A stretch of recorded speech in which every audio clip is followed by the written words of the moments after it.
L'amélioration de la qualité des services publics et la promotion des valeurs citoyennes préoccupent le programme des Nations Unies pour le développement qui, à travers le projet d'appui à la réforme et à la modernisation de l'administration publique par MAP, soutient le ministère du Travail et de la fonction publique. Ce projet s'inscrit dans le cadre du nouveau cycle 2019-2023 de coopération entre le Bénin et le PNUD, conformément au plan cadre des Nations Unies pour l'assistance au développement. C'est un projet qui ambitionne de faire de l'utilisation des technologies digitales un levier d'amélioration de la qualité des services publics et de faire de la promotion des valeurs civiques et républicaines un facteur de conscience professionnelle. La durée du projet est de 5 ans avec un budget qui s'élève à 1,250 milliard de francs CFA. L'une des initiatives appuyées par le projet est l'installation de guichets du service des relations avec les usagers SRU dans les directions départementales du travail et de la fonction publique du Borgou et du Zou sur financement de la Turquie. Cet outil permet aux usagers de l'administration d'accéder facilement aux services dématérialisés du ministère du Travail et de la fonction publique. Une visite conjointe effectuée du 4 au 5 novembre 2021 par le ministre du Travail et de la fonction publique, le représentant résident du PNUD et l'ambassadeur de la Turquie près le Bénin a permis d'apprécier le dispositif mis en place depuis 2020 pour un meilleur fonctionnement de ces guichets SRU. Le guichet SRU est composé d'un écran d'information.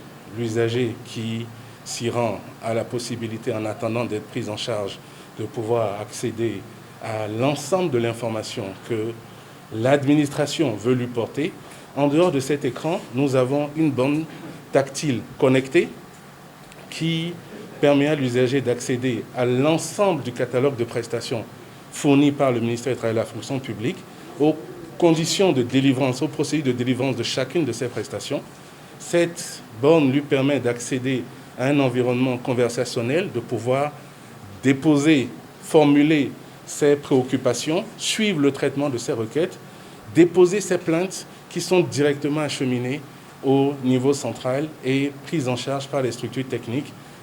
Mais pour assurer la continuité de service, il a été pensé à garantir l'autonomie énergétique de ces guichets.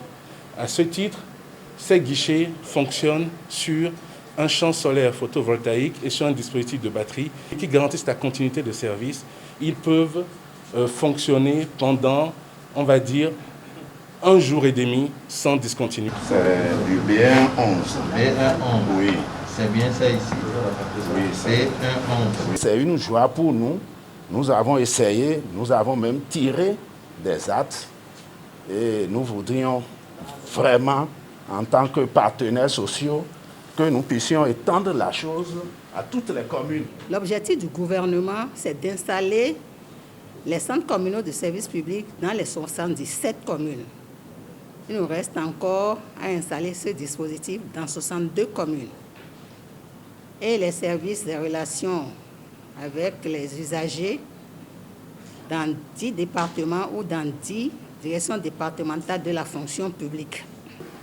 J'ai été très satisfait de voir qu'un projet que nous avons étudié dans nos bureaux, finalement, ont été mis en œuvre. Et déjà, il y a une utilisation vraiment importante de ce guichet GRU. Et donc, je suis satisfait et je suis émerveillé en fait de toutes les réformes et toutes les réformes qui se réalisent. Des centres communaux de services publics sont par ailleurs installés dans 15 communes sur financement du PNUD. Je voudrais tout particulièrement remercier le gouvernement du Bénin et Madame le ministre du Travail et de la fonction publique pour avoir porté le choix sur la commune de Ouida pour abriter officiellement le lancement du centre communal de services publics.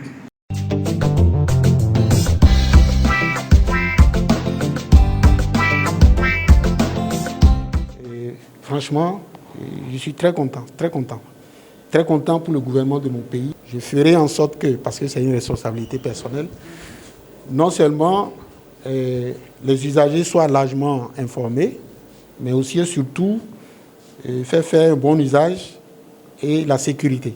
Il y a 15 guichets de services communaux aux usagers de l'administration publique qui sont installés là par le biais du PNUD. Nous en avons à Plafoué, à Djidja, à Dassa, Niki, Bembereke, Kandi, Malanville, Wassapeonko, Tangueta, Basila, Djougou, Alada, Ouida, Adjoum et Poubelle. J'invite également les usagers de l'administration de toutes les communes environnantes à profiter en attendant que ces guichets ne soient installés dans leur commune. Progressivement et très vite alors. Je crois que vous avez vu vous-même les résultats.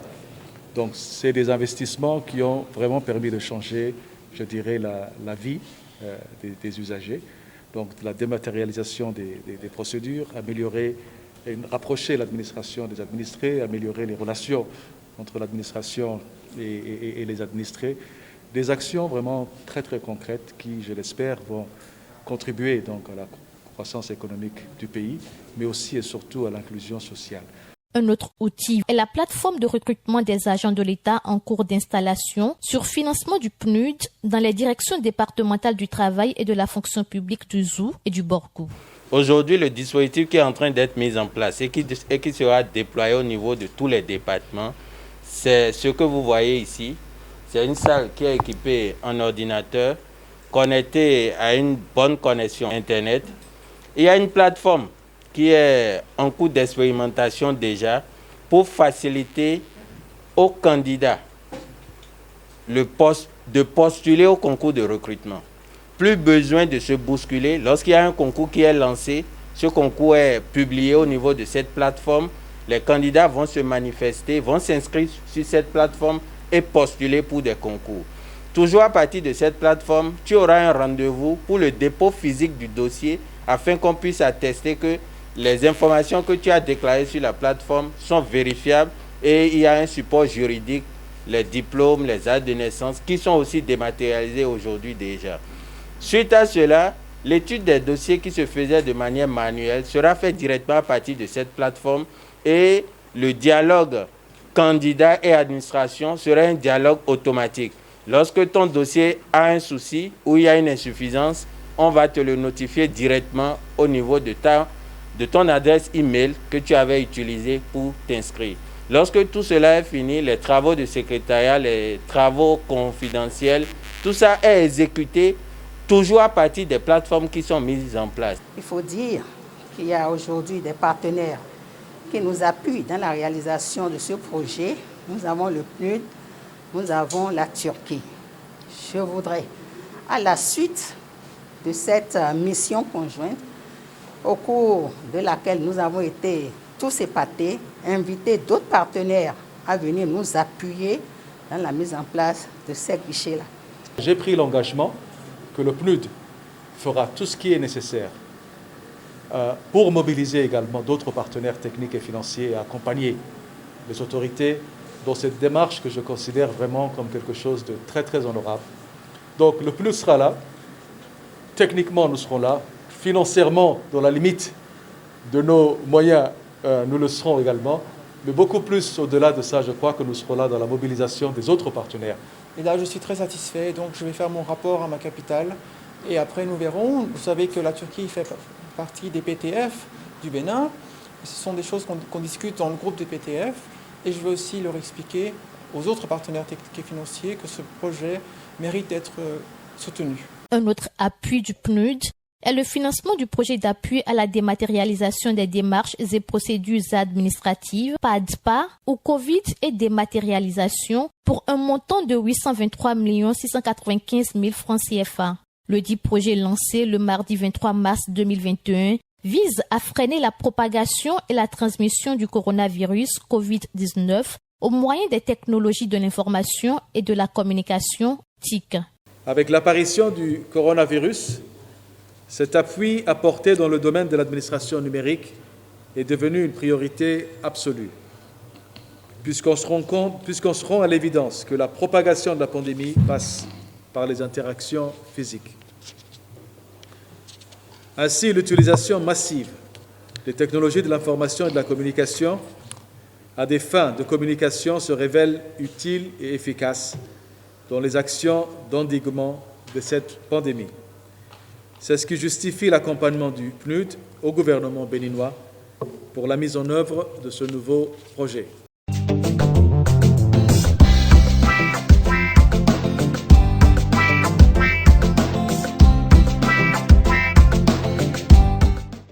Cette cérémonie a été couplée avec la remise au MTFP d'un important lot de matériel et d'équipement d'une valeur de $176 000 US, soit environ 100 millions de francs CFA.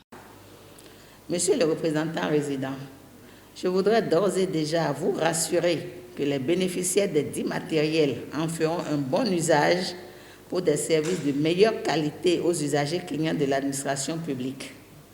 Par ailleurs, les équipements de protection individuelle pour les inspecteurs de travail mis à notre disposition seront d'une grande utilité pour la poursuite et le renforcement des inspections dans les entreprises, malgré la situation sanitaire engendrée par la COVID-19.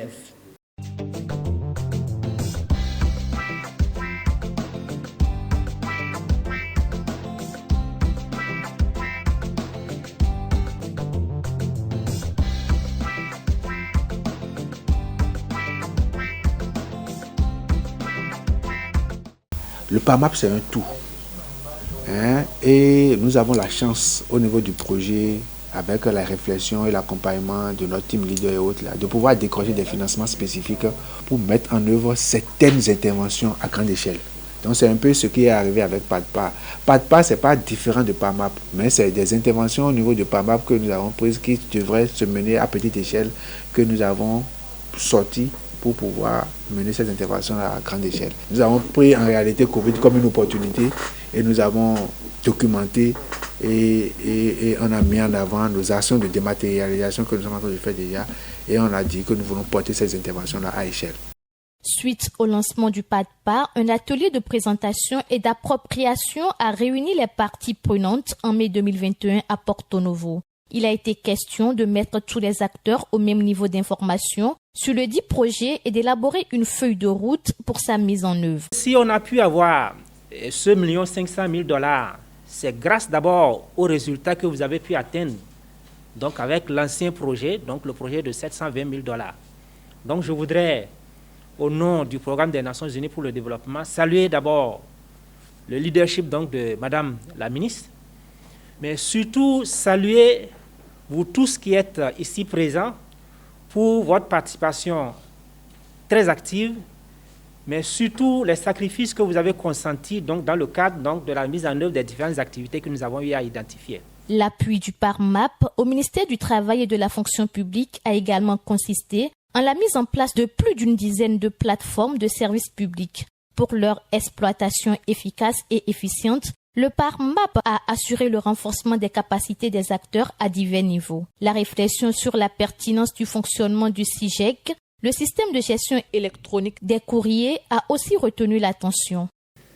Il se fait que, après quelques mois d'expérimentation, nous avons découvert des goulots d'étranglement. Et ce sont ces goulots d'étranglement et la volonté de l'autorité de voir ce système se généraliser au niveau du ministère qui nous amène ce jour à cet atelier de réflexion. Cette action s'inscrivant dans les lignes et les offres de services du PNUD, le PNUD donc a été motivé à accompagner le processus de développement et de mise en production de cet outil qui permettra d'augmenter les performances des cadres en gestion des courriers, tout en visant l'objectif zéro papier dans les structures du ministère. Il permettra également, on le rappellera toujours, Madame le ministre le dit toujours, permet également de lutter contre la corruption en évitant donc les face-à-face le plus possible. S'il se dit que les habitudes ont la peau dure, il se dit aussi qu'à cœur vaillant, rien d'impossible. Et là où il y a la volonté, il y a le chemin. Donc nous pouvons, yes we can.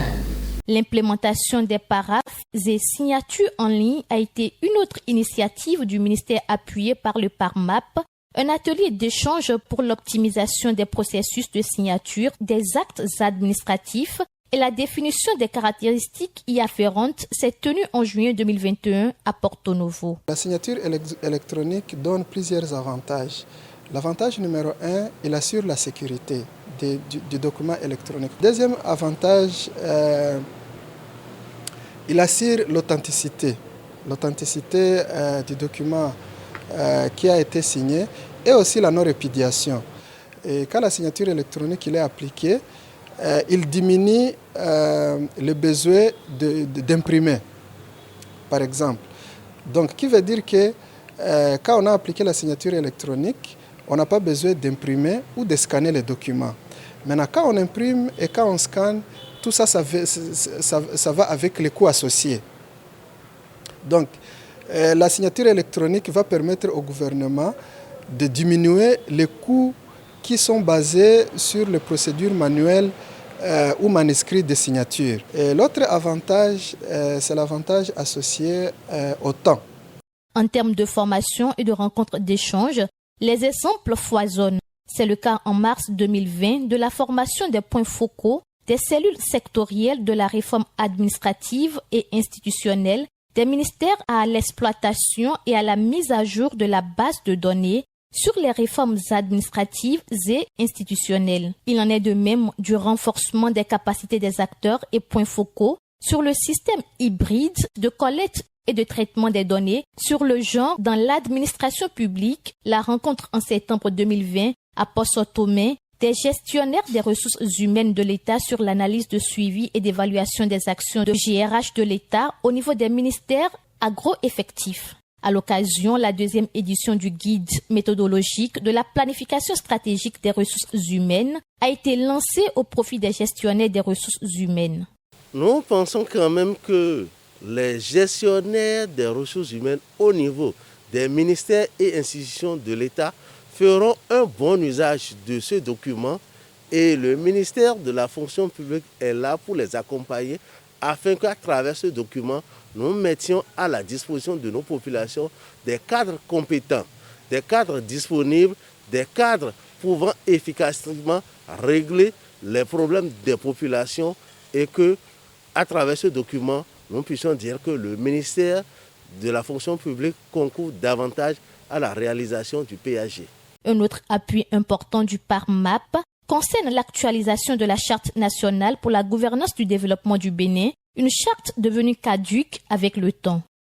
La charte vieillit de plusieurs années, puisque c'était déjà en novembre 2011 et adoptée, signée en février 2012.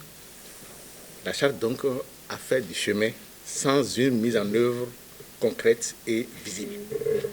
La charte a en effet prévu en son article 11 deux mécanismes.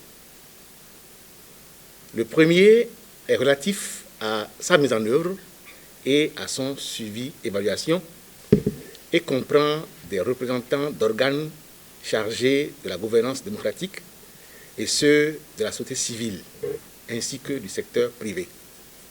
Tous ces organes ne sont plus en place. Deux ateliers tenus respectivement en mars et en septembre 2020 ont favorisé la relecture de cette charte et la finalisation des documents portant sur les mécanismes d'opérationnalisation.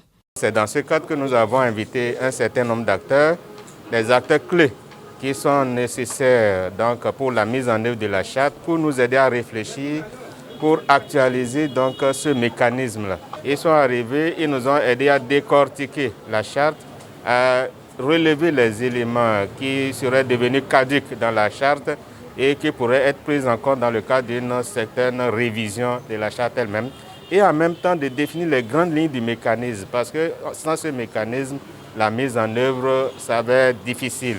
Donc c'est ce mécanisme-là qu'ils ont défini les grandes orientations et il était recommandé à grand propos donc, de passer à l'élaboration donc, des documents d'opérationnalisation de cette charte, à savoir donc, le mécanisme de mise en œuvre, le plan d'action et le décret qui devait permettre d'adopter donc, ce mécanisme afin d'aller de l'avant. L'actualisation de la Charte nationale pour la gouvernance du développement du Bénin est intervenue en mars 2021 à Porto Novo. Elle vise avant tout la réhabilitation des valeurs morales et républicaines indispensable au développement humain durable. C'est vrai que dans l'ancienne charte, il y a 15 valeurs, mais à cet atelier, on a jugé, après toute analyse, d'en ajouter 3.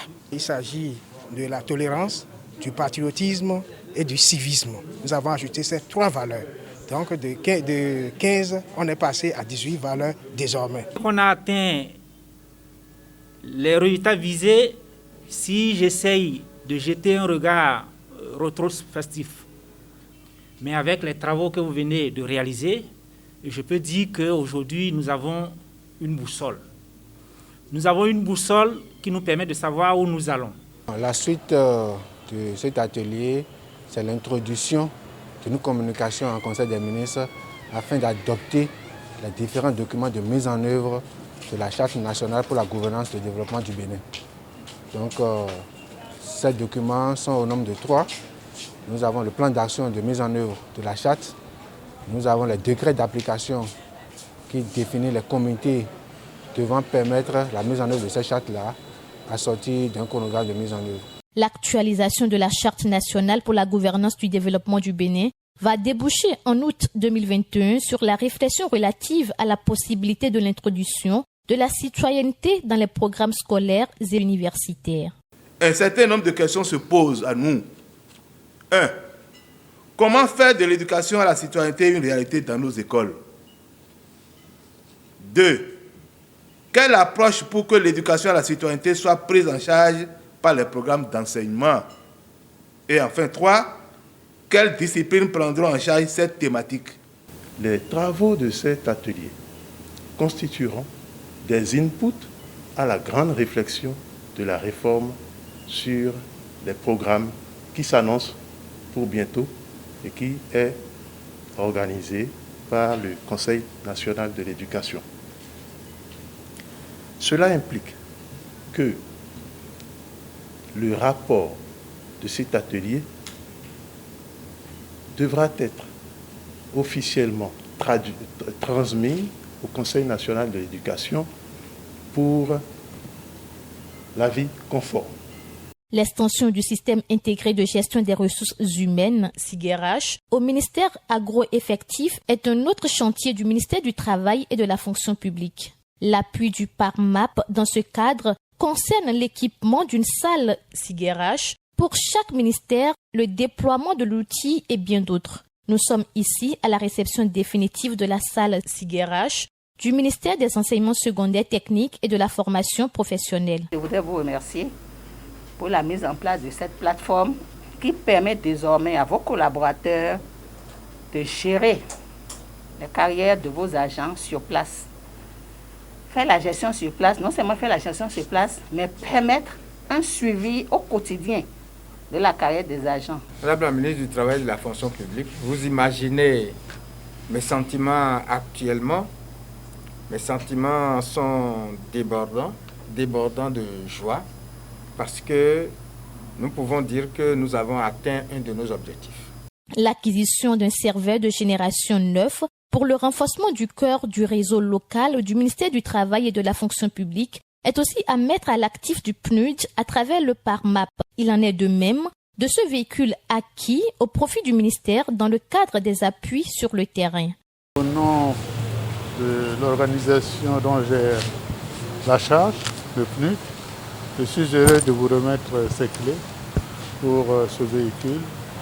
Il rentre dans le cadre des activités d'appui aux activités de votre département. Au nom de tous mes collaborateurs ici présents et à mon nom personnel, je voudrais encore une fois renouveler mes remerciements au programme des Nations Unies pour le développement. Ce véhicule sera utilisé à bon escient. Les organisations de la société civile sont aussi appuyées par le PARMAP pour le renforcement des actions TIEC sur les valeurs de la Charte nationale pour la gouvernance du développement du Bénin et la Charte africaine sur les valeurs et les principes du service public et de l'administration. L'objectif visé par le ministre du Travail et de la fonction publique en autorisant cette activité est de renforcer la gouvernance participative du ministère du Travail et de la fonction publique avec implication des organisations de la société civile, des masses médias pour leur adhésion et implication pour une meilleure information des populations au niveau national pour de meilleures participations aux défis du ministère du Travail et de la fonction publique. La pérennisation des acquis, c'est le ministère qui va y travailler et nous, au niveau du projet, nous allons travailler à ce que nous avons commencé à faire, qu'on puisse continuer toujours avec cet élan. Peut-être qu'il y aura un PARMAP 2, qui sait. Vivement un PARMAP 2 après 2023 pour un appui constant au gouvernement dont la vision est d'améliorer davantage la qualité des services destinés aux usagers clients.